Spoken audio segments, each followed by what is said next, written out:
মানুষ না থাকে আমরা এবার আগে ছিল পাই আমরা সংরক্ষণ করলাম।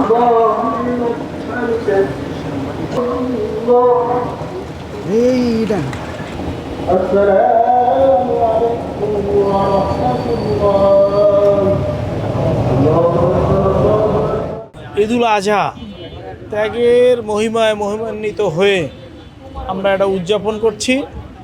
আমাদের বিএনপির মাননীয় ভারপ্রাপ্ত চেয়ারম্যান জনাব তারেক রহমানের আমাদের প্রতি নির্দেশ যে আমাদের দলের নেতাকর্মীরা সবাই আপামর জনগণকে নিয়ে তাদের সুখ দুঃখ এবং আনন্দ আমাদের একত্রে উপভোগ করার জন্য নির্দেশ প্রদান করেছেন। আমরা সেটা করার চেষ্টা করছি। আমাদের প্রত্যাশা বাংলাদেশে একটা বৈষম্যহীন সমাজ, আমরা বাংলাদেশে একটা গণতান্ত্রিক পরিবেশ প্রতিষ্ঠিত করতে চাই, গণতান্ত্রিক সরকার প্রতিষ্ঠিত করতে চাই, জনগণের ভোটের অধিকার প্রতিষ্ঠা করতে চাই। আপনি যেটা বলেছেন যে নির্বাচনী রোডম্যাপ, আমাদের বিএনপির মাননীয় ভারপ্রাপ্ত চেয়ারম্যান যিনি আমাদের সাংগঠনিক অভিভাবক, তিনি সুস্পষ্টভাবে তার বক্তব্যে বলেছেন আমরা ডিসেম্বরের ভিতরেই জাতীয় নির্বাচন যাতে অনুষ্ঠিত হয়, এটা আমাদের বক্তব্য। আমাদের হাইকমান্ড থেকে এটা বলা হচ্ছে, আমরা ডিসেম্বরের ভিতরে এই নির্বাচনটা আমরা প্রত্যাশা করছি। অভ্যুত্থান পরবর্তী সময়ে অনেকগুলো প্রত্যাশা তাদের ছিল, বিশেষভাবে এই অভ্যুত্থানে যারা শহীদ হয়েছে সেই শহীদদের শহীদদের ক্ষতিপূরণ তো আর দেওয়া সম্ভব নয়, তাদের পরিবারকে পুনর্বাসন, আহতদেরকে পুনর্বাসন এবং তাদের সুচিকিৎসা, আর সেইটার পাশাপাশি এই হত্যাকাণ্ডের বিচার, ফ্যাসিস্টদের বিচার এবং দেশে সংস্কারের মধ্য দিয়ে আগামীতে একটি কল্যাণকর ব্যবস্থা প্রত্যাশা দেশবাসী করেছে। সেই সাথে নির্বাচন অবশ্যই তো এটা প্রত্যাশিত।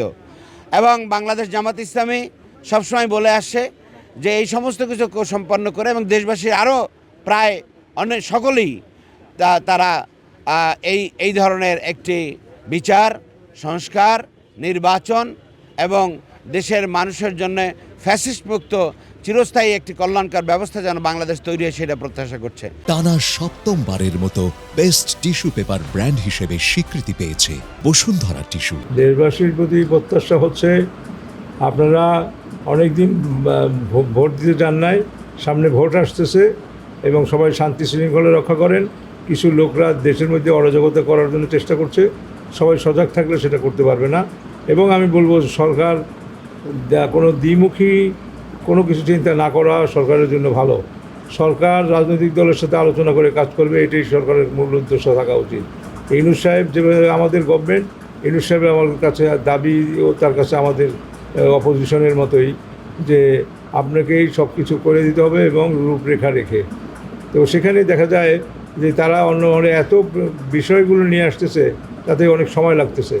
সময়টা নিয়ে বাংলাদেশের মানুষ সংশয় সৃষ্টি করতেছে, মানুষের মধ্যে সন্দেহ সৃষ্টি করতেছে। এই রূপরেখাটা আরও আগে দিলে আরও ভালো হতো।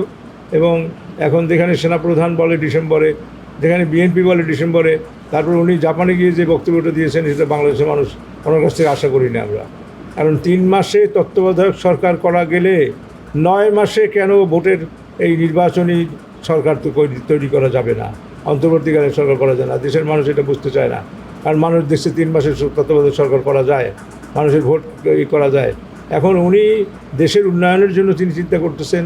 দেশের অর্থনৈতিক ব্যবস্থা এত খারাপ ছিল, উনি ভালো করেছেন।